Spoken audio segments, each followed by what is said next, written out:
Olá, hoje nós vamos falar um pouquinho da geração, da evolução do conceito de átomo.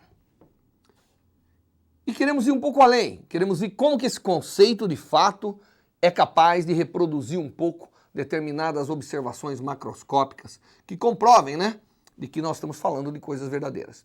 Então, eu gostaria de começar lembrando que a ideia do átomo, a ideia de átomo não é nova, ela vai lá na Grécia, onde os filósofos gregos já vinham com a ideia de que se eu pegasse um bloco de matéria, for dividindo no meio, dividir, vai chegar uma hora que sai uma pequena porção que eu não posso mais dividir sem perder as características iniciais. Então, se eu tenho aqui um bloco de ferro, eu vou dividindo, chega uma hora que eu chego no indivisível, que é o conceito de átomo. Esse é um conceito que vem da Grécia Antiga, mas que, obviamente, se perdeu durante muitos e muitos séculos, até que a química conseguiu recuperar.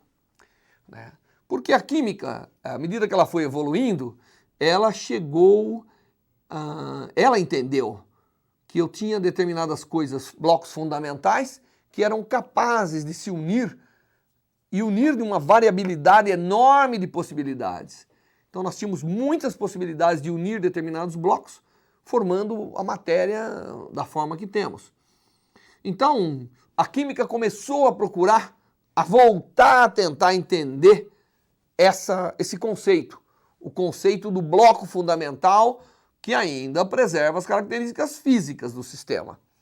Porque eu podia pegar um átomo de ferro, obviamente, quebrar em núcleo e elétron, mas aí já não é mais ferro, pode ser qualquer coisa que eu queira. Mas preservando as características do ferro, em termos de número, massa, etc., então eu teria o átomo. E a química, através das leis de Dalton, isso nós já estamos falando, aqui nós estamos falando na Grécia Antiga, mas aqui nós já estamos chegando em 1805. Então, quando Dalton formulou as leis das proporções e todas as leis, ele já estava dando claramente o indício de que, olha, há blocos fundamentais e por isso que as coisas reagem em determinadas proporções. Para formar água, eu tenho que ter 2 partes de hidrogênio e 1 parte de oxigênio. E essas partes obedecem em proporções em massa muito bem determinada. Então, se eu for indo eu vou chegar na mínima massa que eu sou capaz de colocar para formar uma única molécula. Esse é o átomo. Então, as leis de proporção de Dalton, que eu não vou elucidar todas elas aqui, não vou escrevê-las, elas começam a dar o indicativo da necessidade do átomo como base da estrutura da matéria que nos rodeia, Agora nós estamos num mundo um pouco mais assim, eu quero entender um pouco mais as propriedades gerais de tudo que está ao meu redor aqui, e é por isso que nós estamos começando com o átomo, para depois ir no seu submundo e nos seus constituintes. Então aí começa o conceito de átomo. Obviamente, quando você começa o conceito do átomo, a primeira pergunta que vem à cabeça é, puxa, mas qual é o tamanho dele? E também, qual é a massa que ele tem? Não é? Porque as leis das proporções, tudo isso, nos levam a pensar nisso. Bom, e aí, então, a evolução continua, Nós temos que agora começar a pensar em outras formas para poder determinar o tamanho e também a sua massa, de uma forma geral. Porque determinando o tamanho e a massa, eu tenho uma ideia muito clara de como vai ser a conexão do mundo microscópico com o mundo macroscópico. Porque o mundo macroscópico é um mundo de grandes massas, comparado com a massa do átomo.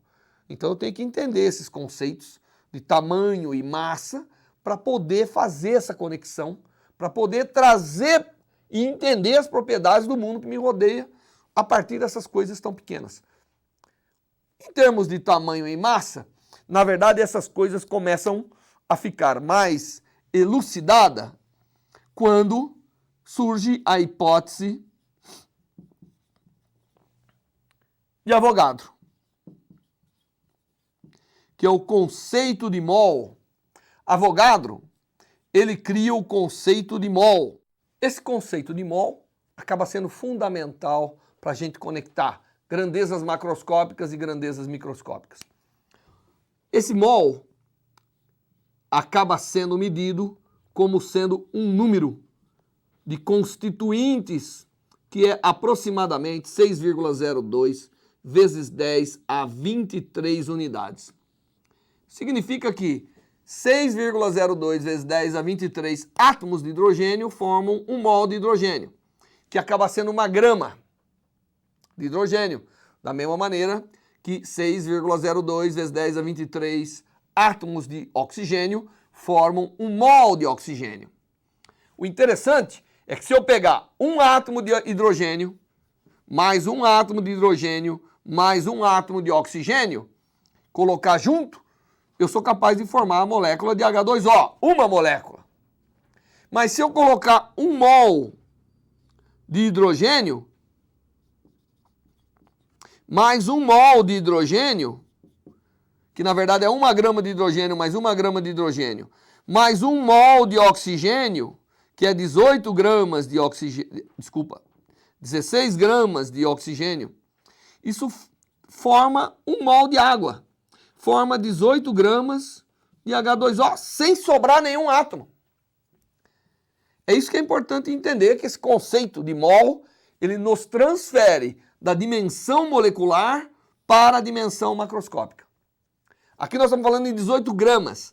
Aqui nós estamos falando em uma massa muito pequenininha, né? Que é a massa de uma molécula de água, que na verdade é 18 dividido por esse número.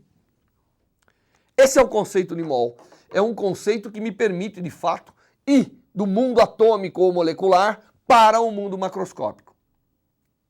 Bem, esse número foi medido pela primeira vez por Perrin, né? O Perrin, ele mede pela primeira vez e ganha o Prêmio Nobel de 1926. Tá certo? Por essa medida, ele mede esse número, que é o chamado número de Avogadro. Esse número aqui é o número de Avogadro, que vem da hipótese de Avogadro. Então, esse é o número de Avogadro. Certo? E ele mede de uma forma bem engenhada. Ele vai lá e estuda o comportamento de partículas no movimento browniano e consegue mostrar que aquelas partículas se comportam exatamente como átomos e consegue deduzir, através de medidas de distribuição de partículas, o número de Avogadro. Então nós temos agora o número de Avogadro. Se nós temos o número de Avogadro, que eu já afirmei para vocês, é a conexão do micro com o macro, eu posso agora começar a determinar massas de átomos e moléculas, bem como o seu tamanho.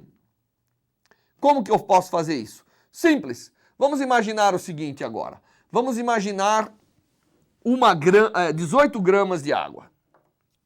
Se eu pegar 18 gramas de H2O, que é 1 mol de água, isso corresponde a 1 mol, isso corresponde a 18 centímetros cúbicos, porque nós sabemos que cada grama de água ocupa 1 centímetro cúbico. Isso é uma medida que a gente faz, né, com qualquer balança e qualquer medidor de volume. E 1 mol representa 6,02 vezes 10 a 23 dessas unidades. Então agora eu posso determinar, na verdade, qual é o tamanho e qual é a massa. Primeiro, eu posso pegar o mol, 18 gramas, dividir por 6,02 vezes 10 a 23 e determino a massa da molécula. De uma molécula, tá certo? De água, que acaba dando algo da ordem de 3 vezes 10 a menos 23 gramas. Então eu tenho uma ideia clara aqui da massa desses objetos que eu estou lidando, que é a massa de uma molécula. Também eu posso pegar a densidade, não é? Eu tenho aqui 18 centímetros cúbicos. Em 18 centímetros cúbicos, eu tenho exatamente 6,02 vezes 10 a 23. Então, se eu pegar 18 e dividir por isso, eu tenho o volume de uma molécula. Aproximadamente 18 dividido por 6,02 vezes 10 a 23, isso me dá o volume de uma molécula, que por acaso acaba sendo o mesmo número. Mas se eu pegar o volume e tirar a raiz cúbica do volume, eu tenho a dimensão, né? Porque o volume é a dimensão ao cubo. E isso acaba me dando alguma coisa da ordem de 3 angstroms. Ordem de grandezas nós estamos colocando aqui. Então isso me dá uma ideia muito clara do tamanho do átomo e da massa do átomo. Tá certo? E com esse conceito de tamanho e massa, eu posso agora tentar fazer alguma extrapolação conectando o mundo microscópico e o mundo macroscópico. Muito bem. Uma das coisas que o pessoal estudou muito, né, a química estudou bastante, são os gases.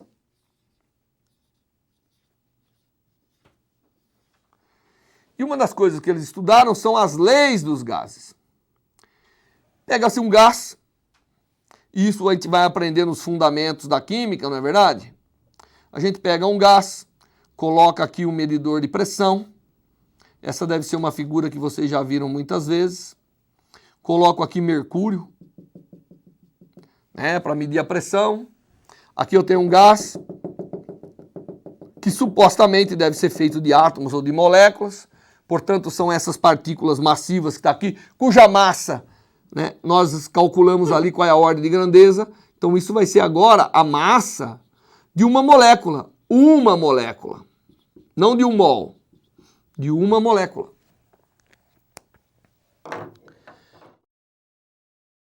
Eu sei que essa situação aqui tem uma pressão, isso aqui apresenta um volume e apresenta uma temperatura. E a lei dos gases me diz que a pressão do gás aqui vezes o volume é igual ao número de mols que eu tenho aqui dentro vezes RT. Essa é a chamada lei dos gases ideais, ou lei de Clapeyron. Então ela conecta grandezas macroscópicas, porque a pressão eu estou medindo aqui. O conceito de pressão é exatamente a força total feita sobre essa superfície dividido pela área. Então a força por unidade de área desse recipiente me dá o conceito de pressão, que pode ser medido em newtons por metro quadrado, como também pode ser convertido em atmosferas. O volume é também uma grandeza macroscópica. Isso é um recipiente macroscópico, no qual eu estou medindo o volume. O número de mols, basta eu ver a massa. O número de mols, ele é, na verdade, a massa total que eu tenho aqui, não é isso? Dividido pela massa molecular, como também é igual ao número total que eu tenho aqui, dividindo pela massa de uma, pelo número de Avogadro, desculpa. Esse é o número de mols, né? R é uma constante que foi medida, que é a constante universal dos gases, que vale 0,082 atmosfera, litros, por mol, grau Kelvin. E T é a temperatura expressa em graus Kelvin, que é a temperatura absoluta, que por acaso, quando Kelvin determinou a temperatura, uma escala de temperatura, ele pegou e fez isso, não é? Baseado nessa pressão. Ele fez um gráfico de pressão e viu que, na verdade, a pressão iria a zero quando a temperatura fosse a menos 273 graus Celsius. E aí ele falou que esse deveria ser o zero absoluto, porque ele sabe que não poderia ter pressão negativa, né, das moléculas, dos átomos ou moléculas aqui do gás. Muito bem. Mas esses são conceitos que vocês vão aprender na química, no curso de química que virá logo após ao de estrutura da matéria, e que, obviamente, vocês terão uma visão bem interessante sobre as leis dos gases que está no escopo da química para ser estudado. Aqui nós vamos apenas utilizar a lei, essa é uma lei que foi determinada experimentalmente, não é uma lei que foi deduzida, assim, a partir de princípio zero. Foi se medindo pressão, volume, temperatura, variações, número de mols, ponho mais massa, menos massa, e verifico que os gases, de um modo geral, obedecem à lei. É uma lei verificada experimentalmente. É uma lei que surgiu da experimentação. A nossa questão é, nós somos capazes de imaginar que, sendo o gás constituído de átomos e moléculas, ele gera essa lei?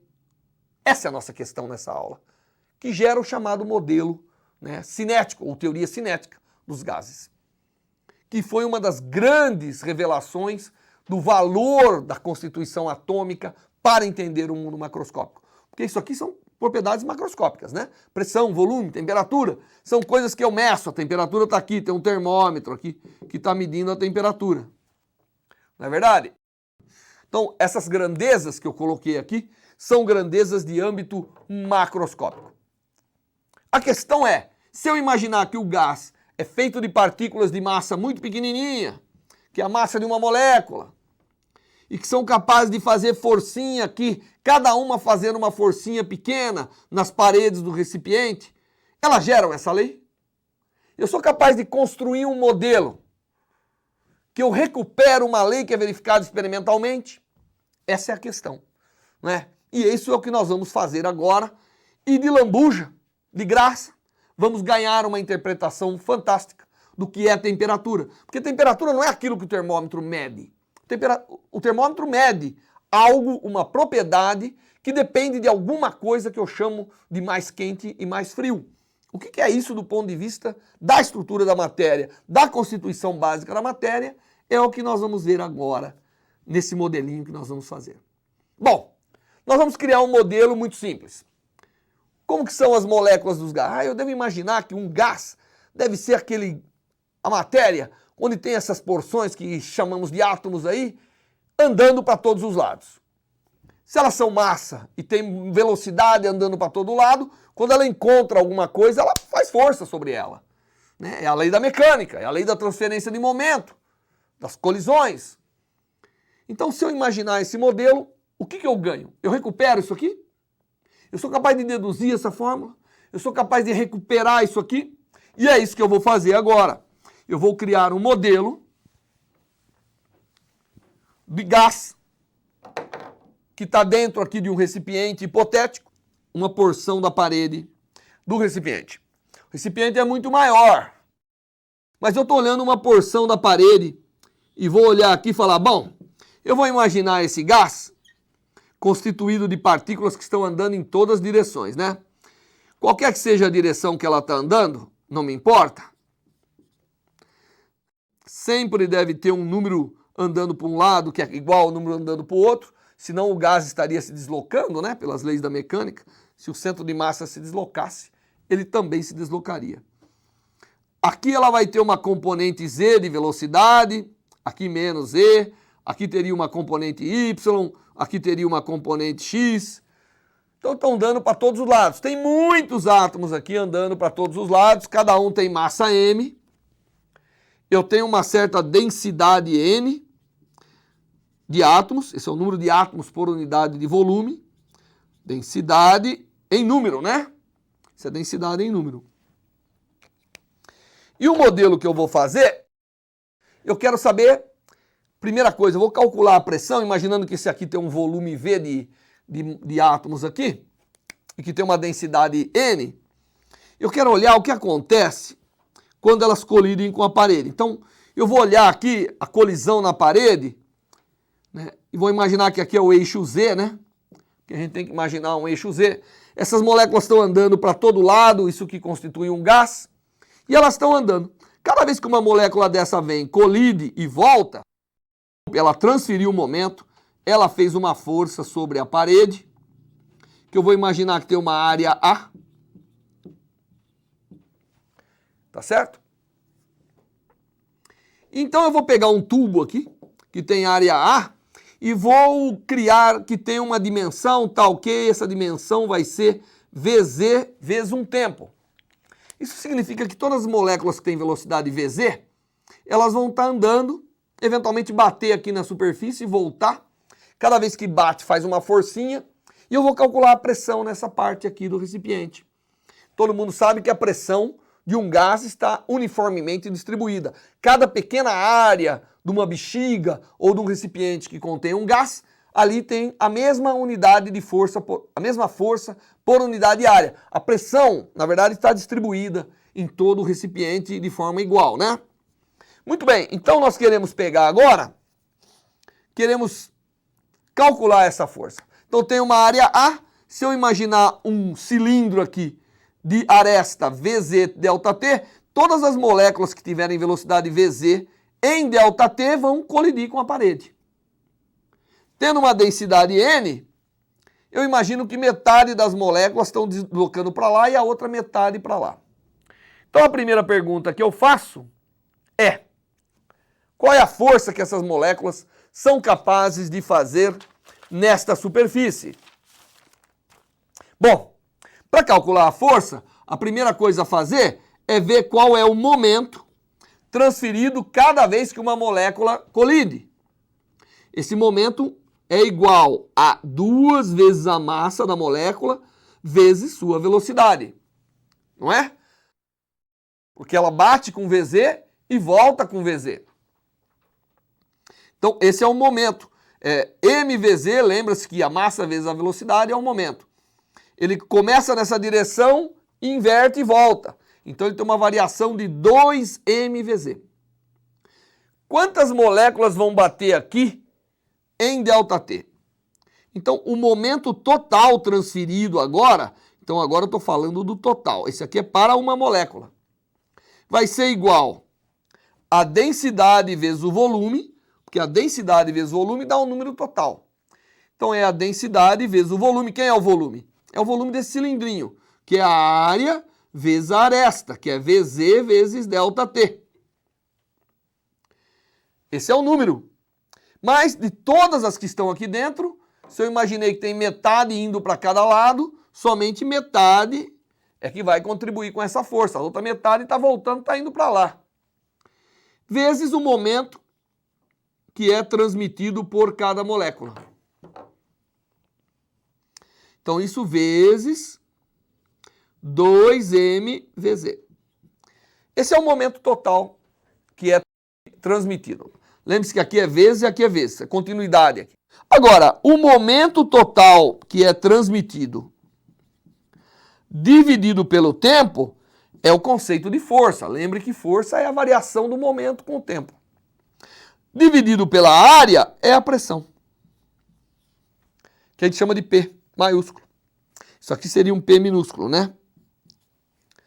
Então, a pressão é igual a isso aqui dividido pela área e pelo tempo. Então, sobra N sobre 2 vezes VZ vezes 2 vezes M vezes VZ de novo.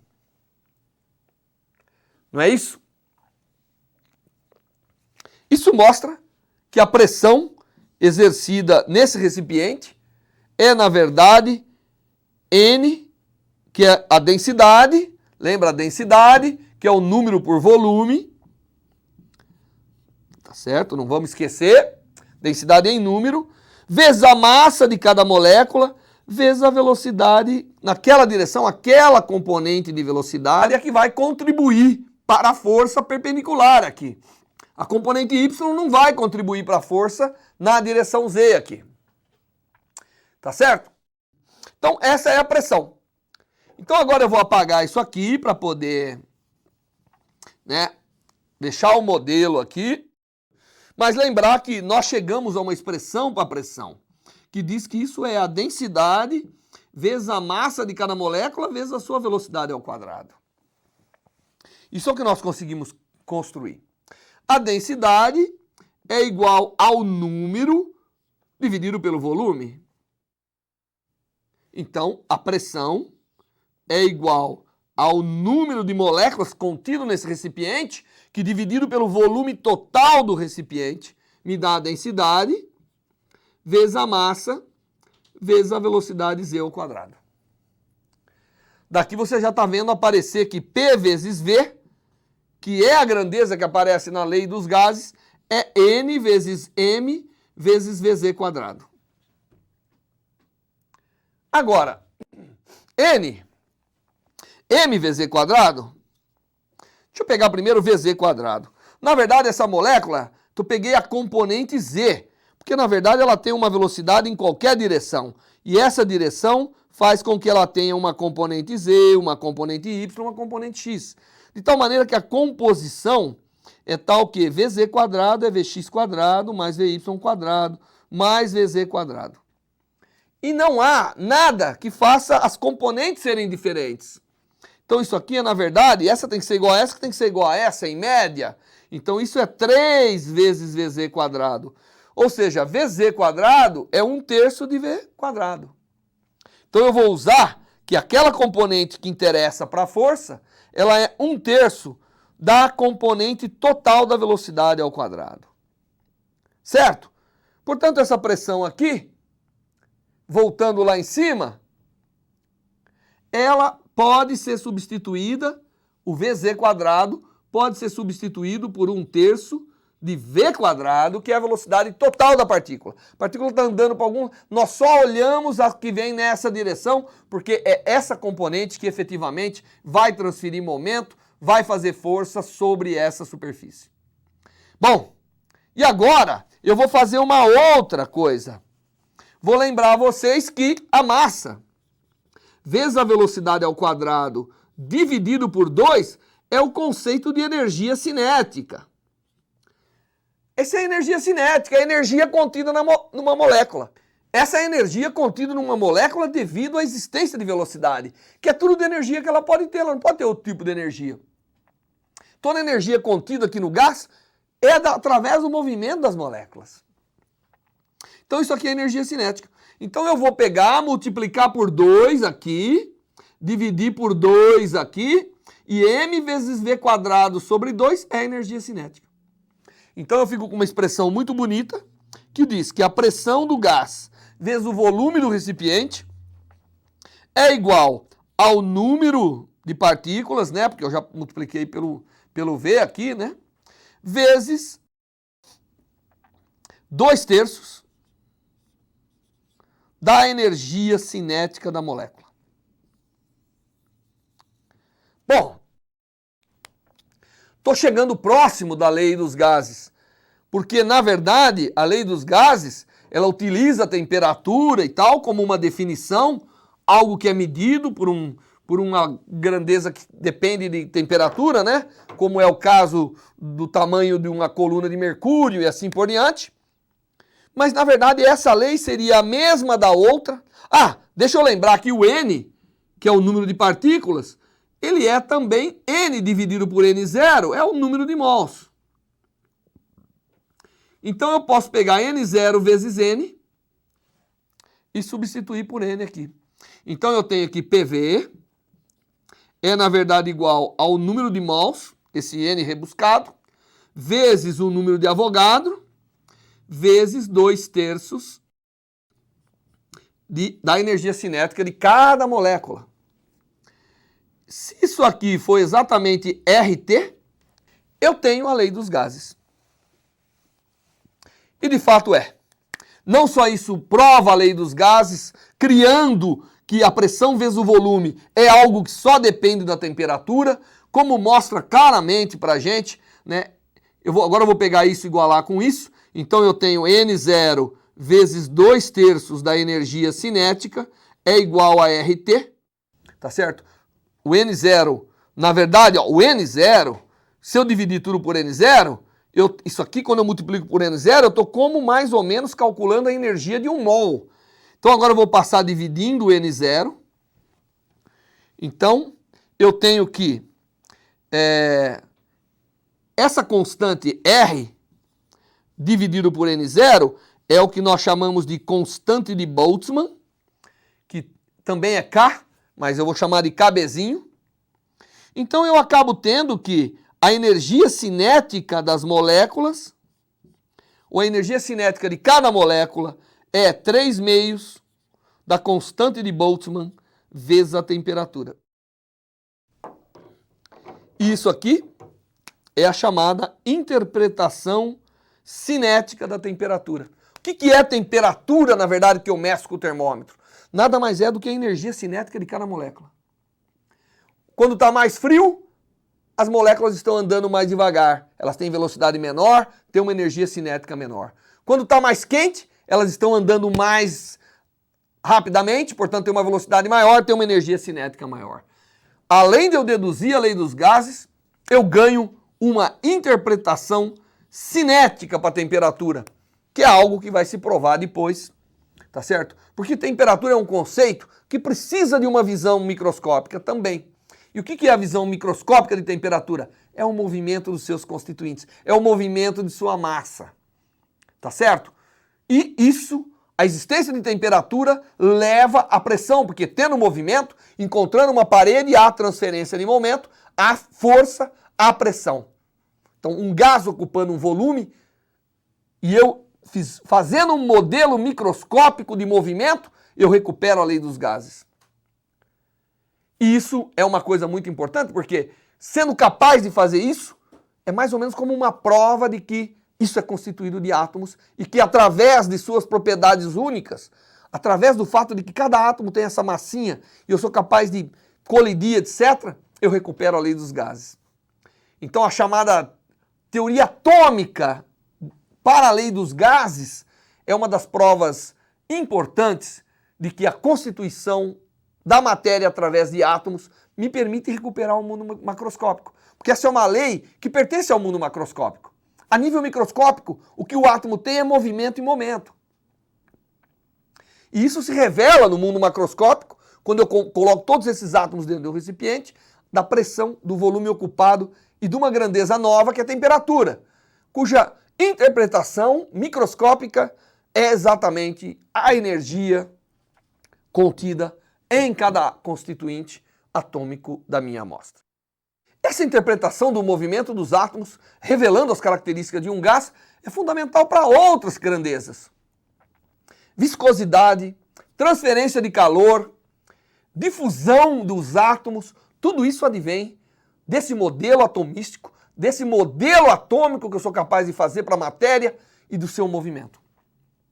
Bem, nessa aula nós vimos então uma coisa importante, que é, através da constituição atômica, a gente traz uma lei de natureza macroscópica. A partir da próxima aula, nós vamos assumir que nós entendemos que a matéria é constituída de átomos e vamos partir para entender a sua constituição. Até lá!